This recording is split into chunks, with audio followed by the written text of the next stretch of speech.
नमस्कार, आप देख रहे हैं रिपब्लिक भारत में। हूं आपके साथ विवेक शांडिल्य। 10 में है दम लेकर आज के शो में चर्चा करेंगे उन तमाम बड़ी खबरों की जो आज दिन भर सुर्खियों में छाए रही। तो सबसे पहले आपको बता देते हैं कौन सी खबरें आज हम आपको दिखाने जा रहे हैं 10 में है दम में।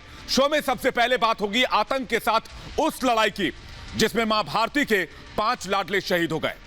पाकिस्तान के आतंकियों ने कश्मीर में पिछले 10 दिनों में जिस तरह से हमलों को अंजाम दिया है उससे कई सवाल उठने लगे और पाकिस्तान पर कार्रवाई की मांग भी की जाने लगी है। साथ ही बात होगी इमरान के उस कबूलनामे की जिसे आज तक आतंकिस्तान छिपाता आया था। पाकिस्तान ने अंतर्राष्ट्रीय मंच पर पहली बार कबूल किया कि भारत ने उसे घर में घुसकर मारा और यह बात पाकिस्तान के प्रधानमंत्री कह रहे हैं। इसके बाद बात करेंगे चीन और ताइवान के बीच बढ़ते तनाव की जो इस हालात में पहुंच चुके हैं कि कभी भी यह जंग में तब्दील हो सकती है और ताइवान बार बार दुनिया को इस खतरे से आगाह भी कर रहा है। लेकिन चीन की दादागिरी जारी है और चीन की इसी दादागिरी को चुनौती देने के लिए अगली खबर होगी क्योंकि महाबलियों ने समंदर में डेरा डाल दिया है और शुरू होने जा रहा है समंदर में सबसे बड़ा सैन्य अभ्यास जिससे ड्रैगन अभी से घबराया हुआ है। क्या पूरी खबर यह भी आपके सामने रखेंगे, लेकिन उससे पहले आपको बता दें कि रिपब्लिक भारत आपसे जुड़े हर एक मुद्दे की आवाज उठाता है, तो आप भी अपनी आवाज उठाएं और रखें अपने विचार कू ऐप पर। कू ऐप के यूजर्स के लिए हमारा आज का सवाल यह है कि क्या पाकिस्तान के ऊपर एक और सर्जिकल स्ट्राइक या एयर स्ट्राइक करने का वक्त आ चुका है। अभी जाए कू ऐप पर, डाउनलोड करें कू ऐप और रखें अपने विचार अपनी भाषा में। हम आपको इसका जवाब कार्यक्रम के अंत में दिखाएंगे, लेकिन सबसे पहले बात करेंगे पाकिस्तान के उस कायराना हरकत की जिसके बाद पूरे देश में गुस्सा है, पूरा देश गुस्से से उबल रहा है। वक्त आ चुका है कि आतंकी और आतंकिस्तान और उसके पैरोकारों को करारा जवाब दिया जाए।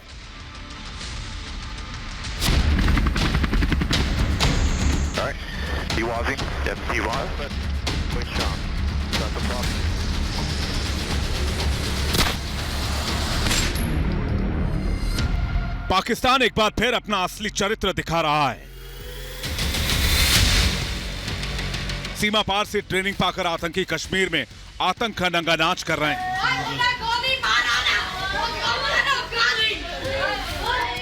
आज खुफिया एजेंसी को सूचना मिली कि सीमा पार से आए कुछ आतंकी पुंछ के सूरनकोट में छिपे हुए हैं। जब सुरक्षा बलों की टीम ने आतंकियों की तलाश में सूरनकोट पर छापा मारा तो जंगल में घात लगाए आतंकियों ने सुरक्षा बलों पर अचानक हमला बोल दिया। मां भारती की रक्षा करते हुए पुंछ के सूरनकोट में एक जेसीओ समेत 5 जवान शहीद हो गए। वीर सपूतों की शहादत पर देश उबल रहा था तो पीडीपी चीफ महबूबा मुफ्ती का पाकिस्तान प्रेम हिलोरे मारने लगा। जब तक आप डायलॉग और रिकंसिलिएशन, अभी देखिए चाइना ने हमारे 21 लोग मार दिए, उन्होंने हमारी जमीन पे कब्जा किया है। कल उनके साथ तीसरा राउंड भी टॉक्स हो गए, वो भी फेल हो गए, मगर बातचीत चालू है उसके बावजूद। तो मैं समझती हूँ कि यहाँ भी हमें बातचीत के दरवाजे बंद नहीं करने चाहिए। सत्ता से दूरी से महबूबा इस कदर बौखला गई हैं कि हमारे जवानों की शहीद करने वाले आतंकियों की गोली की तुलना सेना की गोलियों से कर रही हैं। ये कैसा सिस्टम है इनका कि अगर हमारे मुल्क की गोली से कोई मरे वो ठीक है और मिलिटेंट की गोली से मरे वो गलत है। दोनों गलतियां बराबर है मेरे नजर में। महबूबा मुफ्ती उन आतंकियों के साथ हमदर्दी जता रही हैं जो कश्मीर में हिंदुओं और सिखों को चुन चुन कर मार रहे हैं, कश्मीर को 90 के दशक में ले जाने की साजिश कर रहे हैं। दोस्तों, अब इतिहास दोहराने की कोशिश की जा रही है।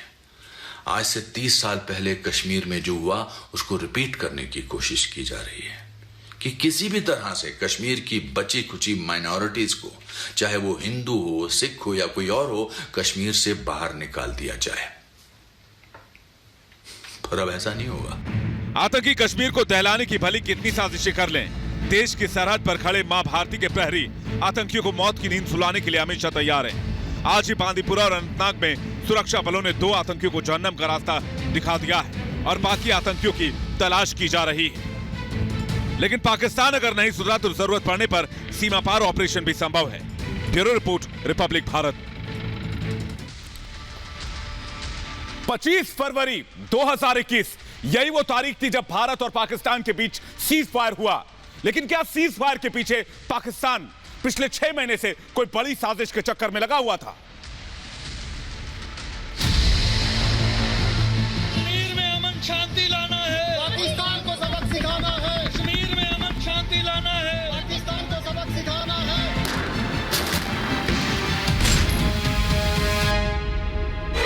कश्मीर में अमन का दुश्मन बना इमरान।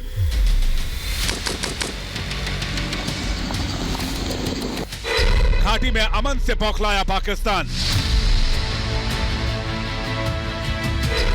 ताबड़तोड़ एक्शन से हिल गई है घाटी। 25 फरवरी 2021 को भारत और पाकिस्तान के बीच सीज फायर का ऐलान हुआ और इसी के साथ बाजवा और इमरान की नापाक फौज ने अपने नापाक प्लान पर काम शुरू कर दिया। सीज फायर इस नापाक प्लान का पहला फेज था। सूत्रों की माने तो सीज फायर के बाद से पाकिस्तान लगातार आतंकियों की घुसपैठ को अंजाम देने की फिराक में लगा हुआ था। पाकिस्तान की कोशिश थी कि घाटी में बर्फबारी के सीजन से पहले पाकिस्तानी आतंकियों की जमात इकट्ठी की जाए और घाटी में आतंकी हमलों में इजाफा किया जाए। सीज फायर के बीच पाकिस्तान बीच बीच में कवर फायर देकर आतंकी घुसपैठ की कोशिशें कराता रहा, लेकिन हिंद की सेना ने हर बार पाकिस्तान की सेना के नापाक साजिश को नाकाम कर दिया। पाक को सीज फायर देना बड़ी भूल। 1 अक्टूबर शोपियां में मुठभेड़ में एक आतंकी ढेर किया गया। 2 अक्टूबर आतंकी हमले में 2 लोग मारे गए। 5 अक्टूबर 3 आतंकी हमले में 3 नागरिकों की मौत हुई। 7 अक्टूबर स्कूल प्रिंसिपल और कश्मीरी पंडित की आतंकियों ने हत्या कर दी। 11 अक्टूबर पुंछ में एक जेसीओ समेत 5 जवान शहीद हो गए। 2 आतंकियों को मार गिराया गया। सीज फायर दे के हमने ये भूल करी। We should not compound this error कि हम सीज फायर जारी रखें जबकि उसकी इन्फिल्ट्रेशन ताबड़तोड़ शुरू हो गई है। पिछले हफ्ते ही हथियारों का इतना बड़ा जखीरा पकड़ा गया था। खुफिया सूत्रों की माने तो पीओके में अभी 100 से ज्यादा आतंकी मौजूद हैं जो घुसपैठ की साजिश कर रहे हैं। तालिबान की सत्ता में आने के बाद पाकिस्तानी आतंकी संगठन पहले से ज्यादा सक्रिय हो गए। सेना के सामने बड़ी चुनौती यह है कि अभी पाकिस्तान के साथ सीजफायर चल रहा है, इसलिए आतंकियों के फेंसिंग तक आने का इंतजार किया जाता है और उसके बाद उनका काम तमाम कर दिया जाता है। यानी आतंकी लश्कर के हों या तालिबानी, अंजाम सबको पता है। चट्टान की तरह मजबूत खड़ी सेना आतंकियों के हर मंसूबों को मिट्टी में मिलाने को तैयार है। Bureau report, Republic Bharat.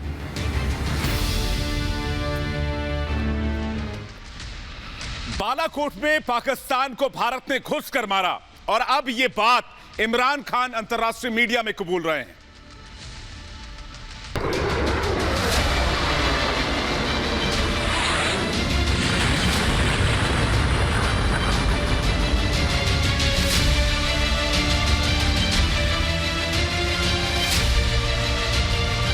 Rather than giving us evidence, they bombed us. Imran का अंतर्राष्ट्रीय कबूलनामा। पाकिस्तान ने मानी बालाकोट एयर स्ट्राइक की बात।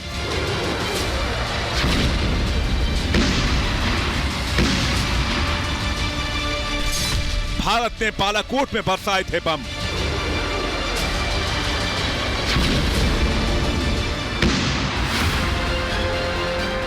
पाकिस्तान के बालाकोट की इस तस्वीर को ध्यान से देखिए, जहां भारत ने एक के बाद एक कई बम बरसाए और आतंकियों को उनके इलाके में ही समिदोज कर दिया। सीमा पार आतंकवाद के ऊपर यह भारत का सबसे बड़ा प्रहार था, जिसकी चर्चा पूरी दुनिया में हो रही थी।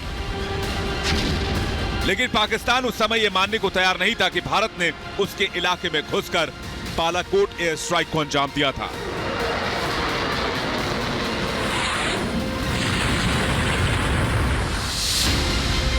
यही नहीं, घटना के बाद इलाके से सबूत मिटाने और आतंकियों की लाश छिपाने में भी बाजवा की सेना जी जान से जुट गई थी। लेकिन वही पाकिस्तान आज 2 साल के बाद दुनिया के सामने यह कबूल कर रहा है कि भारत ने उसके इलाके में घुसकर आतंकियों और उनके लॉन्च पैड्स पर हमला किया। I feel that, we had this little skirmish. There was a suicide bomb which went off in Kashmir. Indian soldiers were killed and they blamed us. We kept saying that we will give us any evidence and we will hold those responsible. We will take them, but have them punish us, even give them to India. Rather than giving us evidence, they bombed us. सुना आपने, इमरान खान कह रहे हैं कि भारत ने पाकिस्तान में घुसकर बालाकोट में बम बरसाए, लेकिन भारत ने तो कार्रवाई आतंकियों पर की थी, तो फिर पाकिस्तान क्यों बौखला रहा है?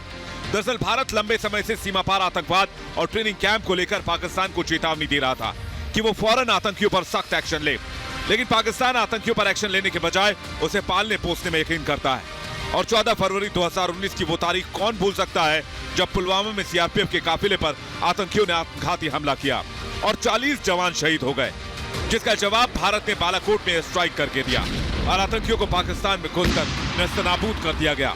साथ ही भारत ने यह भी बता दिया कि जब तक पाकिस्तान नहीं सुधरता तब तक ऐसे ऑपरेशंस जारी रहेंगे और आतंकियों का खात्मा भी जारी रहेगा। Bureau report, Republic Bharat. और अब बात करते हैं दुनिया पर मंडरा रहे उस खतरे की जिसे चीन ने पैदा किया है। चीन ताइवान को हथियाने की कोशिश कर रहा है, जिसके ऊपर पूरे दुनिया पर युद्ध का खतरा मंडराने लग गया है।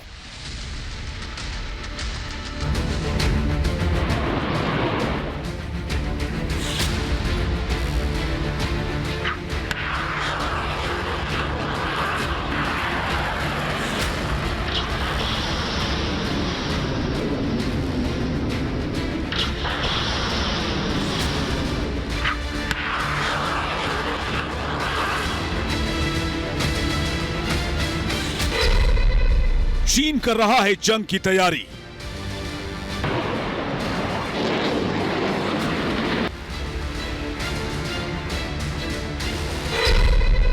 ताइवान और चीन में जंग है करीब।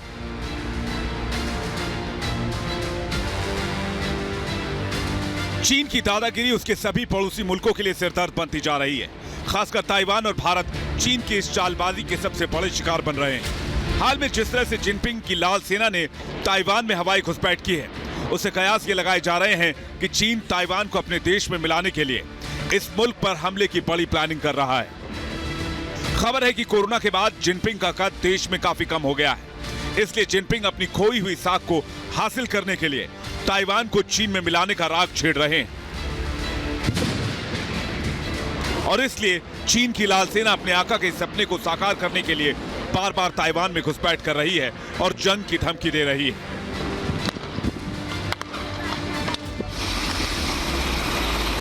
लेकिन चीन के लिए ताइवान पर कब्जा करना इतना आसान भी नहीं है।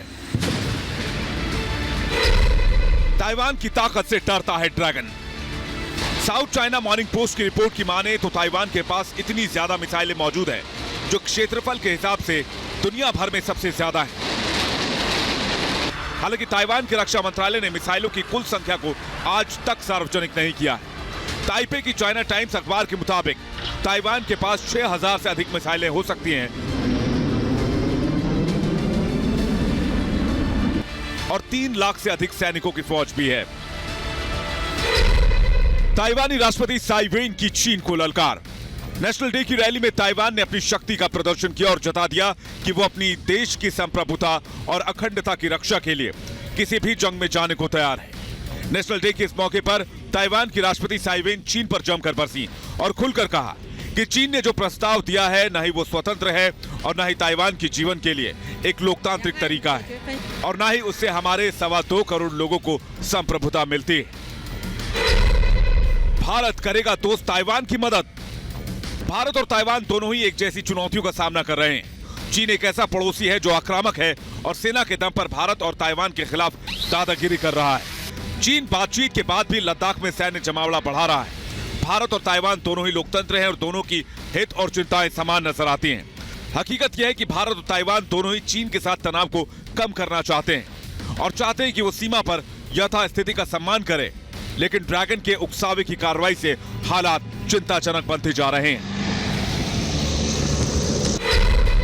ताइवान पर चीन अमेरिका आमने सामने। चीन की ताइवान की रणनीति को लेकर कई पश्चिमी देशों ने पहले ही चिंता जाहिर की है और अब अमेरिकी राष्ट्रपति जो बाइडेन भी कह चुके हैं कि शी जिनपिंग ताइवान समझौते का पालन करने के लिए सहमत थे। बाइडेन अमेरिका की लंबे समय से जारी वन चाइना नीति का जिक्र कर रहे हैं, जिसके तहत अमेरिका ताइवान को छोड़कर पूरे चीन को मान्यता देता है।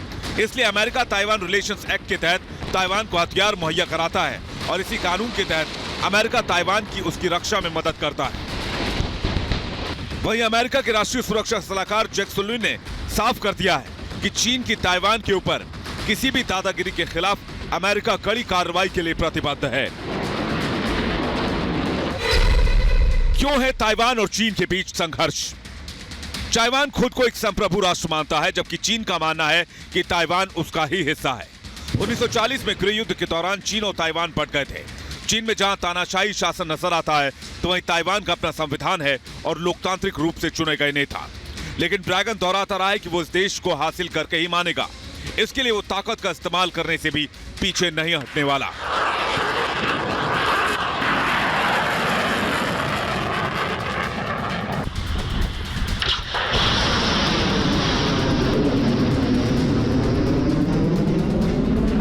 इधर अमेरिका ने भी चीन की दादागिरी के खिलाफ ताइवान के साथ खड़ा होने का फैसला कर लिया है। हालांकि अमेरिका के भी ताइवान के साथ आधिकारिक संबंध नहीं है, लेकिन उसने एक कानून पास किया है जिसके तहत अमेरिका ताइवान को सुरक्षा मुहैया करा सकता है।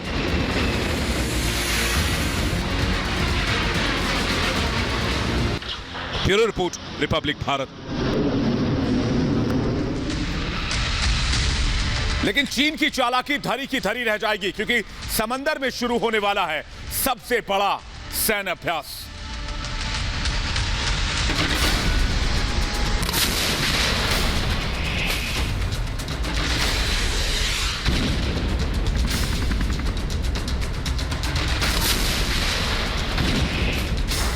एक बार फिर बढ़ने वाली है चीन की चिंता।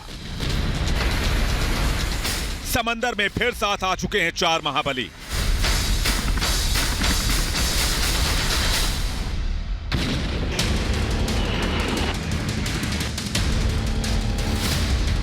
क्वाड देशों के साझा युद्धाभ्यास के लिए बंगाल की खाड़ी तैयार है।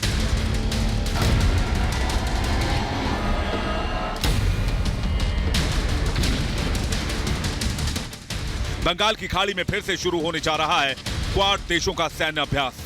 इस अभ्यास का पहला चरण अगस्त में हुआ था, जिसके बाद एक बार फिर जापान, ऑस्ट्रेलिया, अमेरिका और भारत की नौसेनाएं साथ आने के लिए कमर कस चुकी हैं।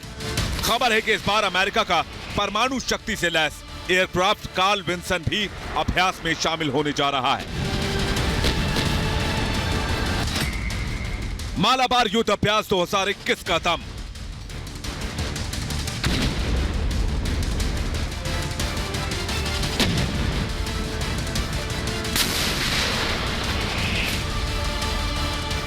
अगले कुछ दिन चीन के लिए बेहद चुनौतीपूर्ण रहने वाले हैं, क्योंकि क्वाड देशों के बीच मालाबार युद्धाभ्यास का दूसरा फेज बंगाल की खाड़ी में बस शुरू ही होने वाला है। तो क्वाड देशों के इस युद्धाभ्यास से चीन सकते में है। बहरहाल कू के लिए आज हमने सवाल यह पूछा था कि क्या आतंकिस्तान के ऊपर एक और सर्जिकल स्ट्राइक करने का वक्त आ चुका है। 93% लोगों ने हाँ में जवाब दिया है। बुलेटिन में फिलहाल इतना ही वक्त, एक ब्रेक का है। ब्रेक के बाद लौटेंगे बड़ी खबर के साथ। देखते रहिए रिपब्लिक भारत।